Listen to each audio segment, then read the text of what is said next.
Hi, party people. I'm back to answer more of your questions, the most common ones that I get.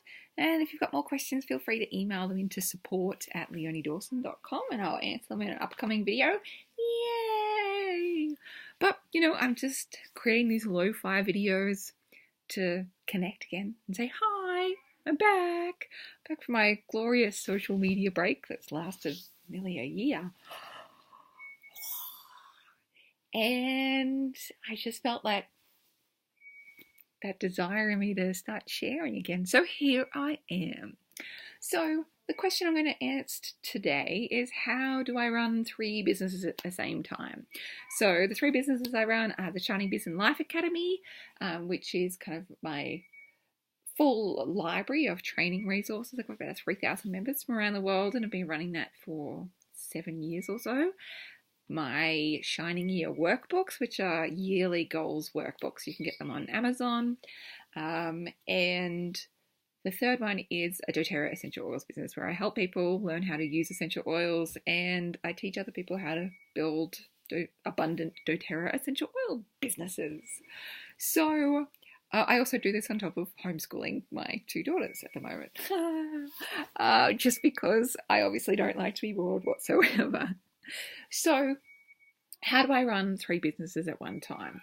So first and foremost, I feel like it's really important to master one at a time and really nail your marketing and systems, because if you don't master one and you just kind of keep on creating new businesses to add to your stable in the hope that it will fix like not having business success, I would really suggest that you take the time to just master one, because it does take time to learn how to build those marketing and business muscles and learn how to do financial management and learn how to do good copywriting and learn what it is that's needed in order to create financial success and profit in your business.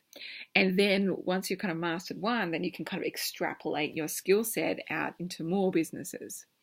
So it's also really, really useful as well to choose businesses that have the same target market, because as you're building the profile and building, like doing marketing, it's doing double or triple time. So for example, in the case of my 3 businesses, they all have basically the same target market. There's some people that aren't interested in the academy. There's some people that aren't interested in the essential oils elements. But it's mostly like, they'll usually stick around because they're interested in the other things I have to offer.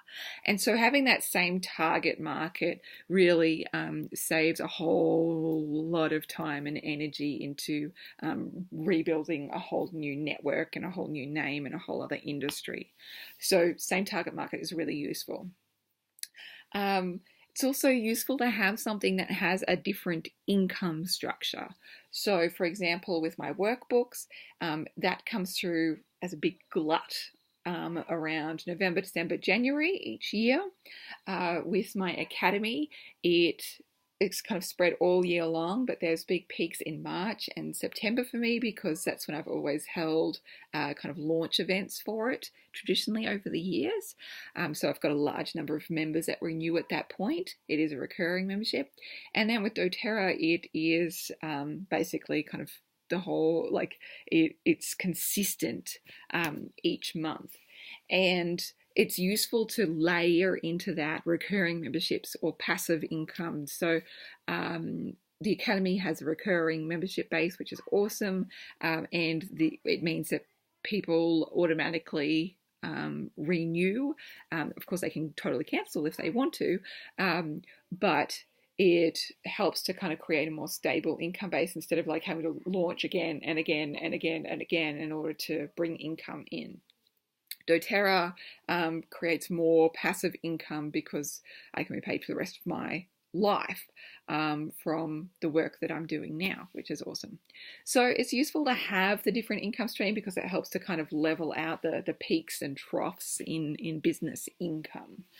Also really useful to get your standard operating procedures down pat for each business. And if you need to have extra resources like virtual assistants or staff or whatever, you've got them and you've got the standard operating procedures and it's working together well. I also think it's really important, like in all your businesses, to get really super lean on what is important and what is not, and really look at your hedgehog concept. So this is something that Jim Collins talks about in his fantastic book series, including Good to Great. But the hedgehog concept is the thing that is like the magic potion in your business. It's the overlay of what's a good economic engine, what are you passionate about, and what are you excellent at. And that part that's like where those three overlap, that is where you should really stay within your businesses and not like create whole new products or services that are kind of not right in your ballpark. And instead you're just going, I know exactly how this business works. I know what brings in the income for it, and I stick to that and continue to succeed at that. So, for example, with my academy, like I tried a whole bunch of different things over the years, including live events, and before realizing, even though I could do that, I shouldn't, because there's an opportunity cost to that. And instead, I really need to focus on that wheelhouse of I can create really good training programs online, and I can produce quite a lot of them. And so that's what I'll do. So the hedgehog concept, you've got to like be quite strict and not get shiny, glittery eye syndrome. Oh, I could do this, I could do that.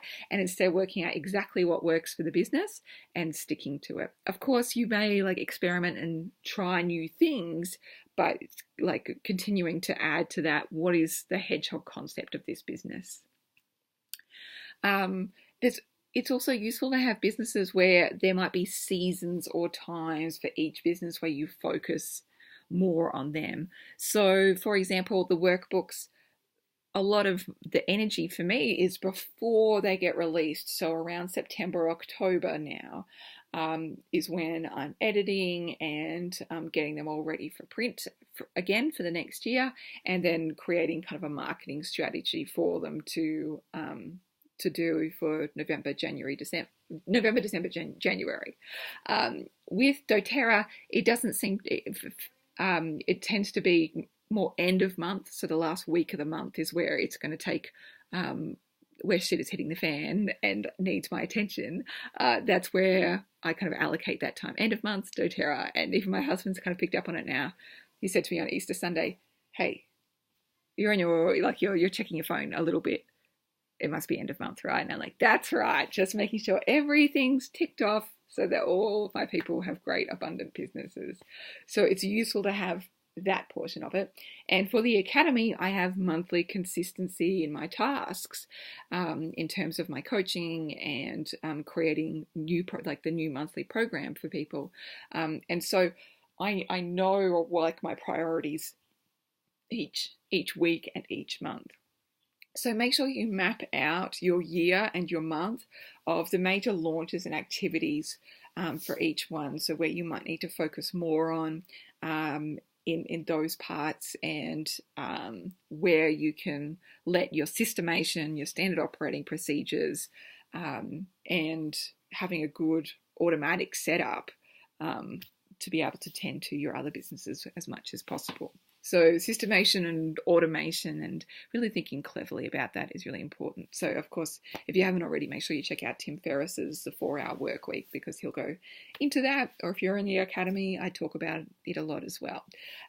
So that's what I got for you. That's how I run 3 businesses at the same time, by structuring, by checking what's the actual priority, setting deadlines on everything, and then slotting it all into place. In some ways, instead of it looking at it like 3 businesses, I just look at it as like 3 projects. This is one business with 3 major projects in it. So how do I allocate my time into those projects? All right, that's my advice. I hope it's useful.